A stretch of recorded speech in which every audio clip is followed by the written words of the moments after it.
guys, and welcome back to my channel. So today I'm going to be closing out my budget for April, and I'm doing this a day early, but we've gotten all of our bills. We don't really have any other expenses or anything coming up, so I figured I'd just get it done.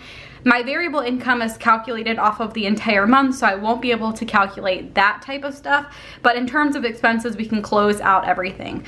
So let's go ahead and just start by filling in all of our variable amounts and kind of add things up as we go.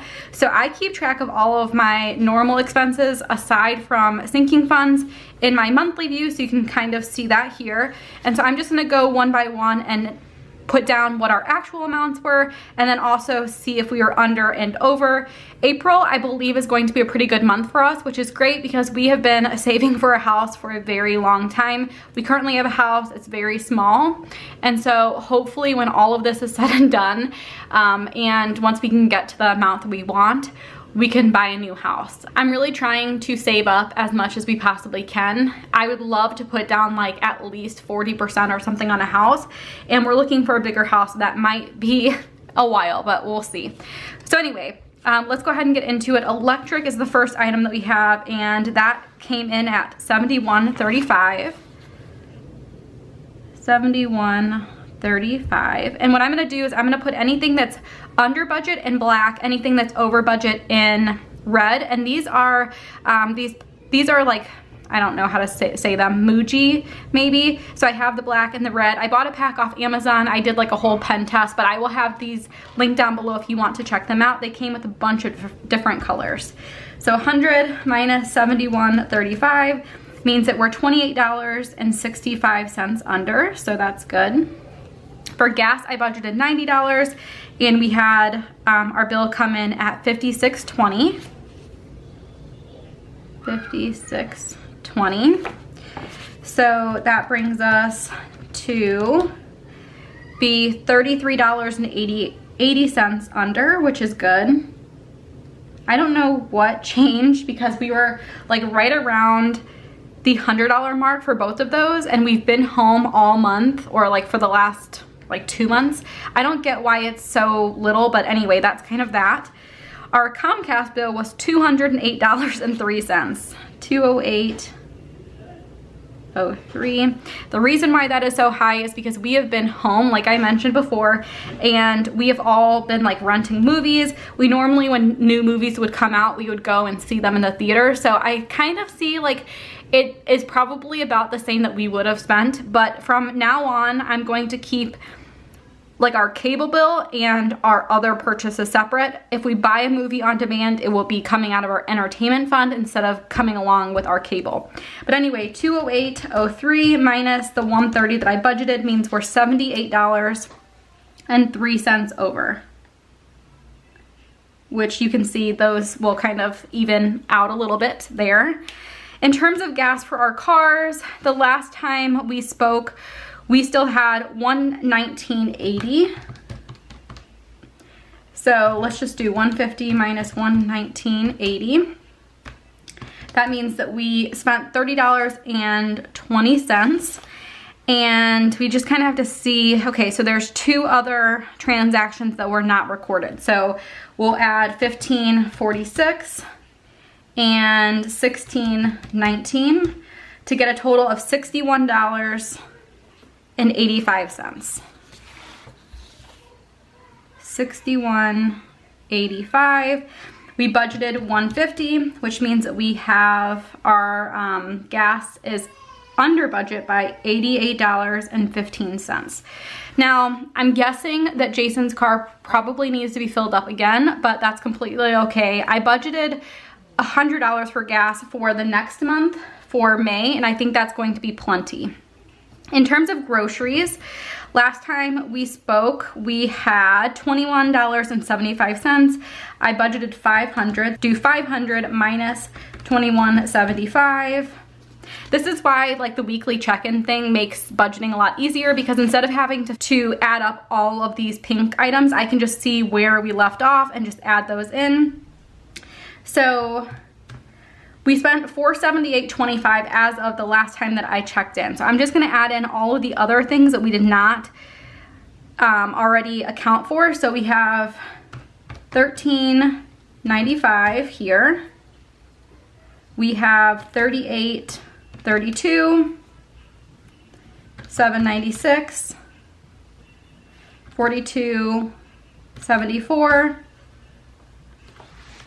$7.67, and $11.94, which brings us to $600.83. So we are over by $100.83. Again, I talked about this in another video, but we're all home. We are trying to eat out as healthy as possible. So I'm okay with being over on groceries because that's just kind of the nature of being at home. Normally we would be going out to eat. I would be buying lunch at work and stuff. And so now that I'm home, that's kind of a little bit of that. We're also not trying in any means to like cut back on groceries. I've talked about this in a lot of my other videos, but my job is kind of to stay the same. Jason was always a stay-at-home dad. So we haven't been affected that much by everything going on, which means that we're gonna try and continue the way that we are. And then if we have a situation where we need to cut back, we will. But again, we've done really well this month, so I'm not too worried about it. In terms of eating out, we always have the same amount for eating out, so that's gonna be $200, no difference there. Household, last time we spoke, we had $22 remaining, so I'll just do 100 minus $22.55, which brings us to $77.45. And we did have a Target, something from Target, so that ended up being $42.35, which brings us to $119.80. $119.80, which means that we are $19.80 over. Haircuts were exactly the same. Allowances were the same. Eyelashes, same. Car seat, we did buy a new car seat for Macy because we wanted to have one in both of our cars. So we budgeted $240, ended up being $236.63. So just where we needed to be, $236.63. Okay, so like I was saying, eyelashes same, car seat was under by $337, and then let's see if we had anything that was unbudgeted. So the only thing that we had unbudgeted was the $24 for checks, so we'll put that in. And again, that was unbudgeted, so it's going to be over budget by $24. Okay, so sinking funds stayed the same as well. So let's go ahead and add up all of those amounts and see how we did in terms of variable expenses. Fixed expenses stayed the same, except for we did not have swim, preschool, or anything like that. So I'm gonna also have to adjust that. So we have $28.65 plus $33.80 plus $88.15. I'm gonna add up all of the positive amounts first, plus $337, which brings us to $153.97, and then I'm going to subtract all the negative amounts. So $78.03, $183, $19.80, and $24. We are over budget by $68.69.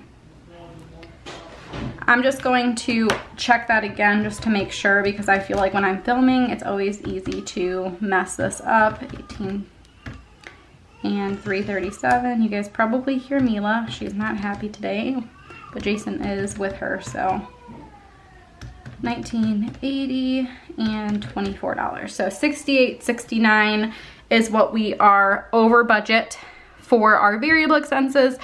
And we had no expenses for swim, preschool, all of that. So I'm just gonna go ahead and mark those out and just put a 0 next to them, just to kind of mark that that is different. So that will definitely change what we thought we would save, because the way that I like to handle our budget is I look at what I think our income will be. I see what our expenses, what I think there will be, and I get to this potential savings amount here, And so whenever we're over budget in variable expenses or something with fixed expenses change, that means that we are adding, you know, adding more money to our savings. So for this example, $90 plus $139 plus $585, that was $814. $814 that was not spent. So that is what we are under budget for those fixed expenses. So if you combine those together, we're already saving a lot more money than what I thought. We're saving $745.31, which is really good. Again, it's just kind of the nature of what's going on. It's not because we did anything special, but that's kind of our expenses there. And then I already did close out our sinking funds for April. I have my new sinking funds all set up for May, so if you haven't checked out that video, definitely check that out. The only other thing that kind of changes is we do have like some items that come directly out of savings because of just the nature of what's, you know, what the expense is. I don't have any way to estimate what we're going to need for random baby things. We don't in any way like go overboard or anything, but there's sometimes we just need to buy some extra things, and instead of having like a sinking fund or doing like a line item in our budget, I just decided to take it straight out of savings. So these two items are things for Mila. We bought a bunch of bottle soap for her because I swear I go through that so much, and then she has been eating a lot more lately, so we upgraded to the 8-ounce bottles. They should be here today. So we have $14.97 and then $72.63, which means that we're going to take out $87.60. So not too bad. We've had a lot of months with higher amounts than that, but that is pretty good. So basically what will happen is I will, like, after everything closes out and I have all of my, you know, what I made from all my variable expenses or all my variable income, I will I'll take all of my income, subtract it from all of my expenses, get to a savings amount, and then what is actually going to be saved is this amount minus that $87, and that's what will like net be saved, if that makes sense. So that's kind of that. Again, we had a pretty good month. I'm hoping that May is just as good. Let me know how you guys did. I know for some people it is a tough time right now, but I think that budgeting is one of the things that you could start now, or if you started before, it just helps with situations like that. I just feel like I'm really glad that we started this 3 years ago, because at this point, like if something happened, if I lost my job, I feel like we would be okay, and that's because we've really kept track of our expenses. We've tried to cut back as much as possible, and we have just been good about savings. Like we have a lot of savings. We have a lot of emergency fund, which is a great feeling when you have a situation like this. So let me know how you guys are doing. Let me know how April was for you guys, and I will see you guys next time. Bye guys.